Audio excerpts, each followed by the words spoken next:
তরমুজা, তোর কত বড় সাহস! তুই আমার ভালোবাসার মানুষের উপরে পয়রা চুপ করে শুয়ে রইছিস।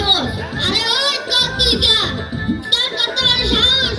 তুই আমার ভালোবাসার মানুষের নিয়ে বাজে কথা কস।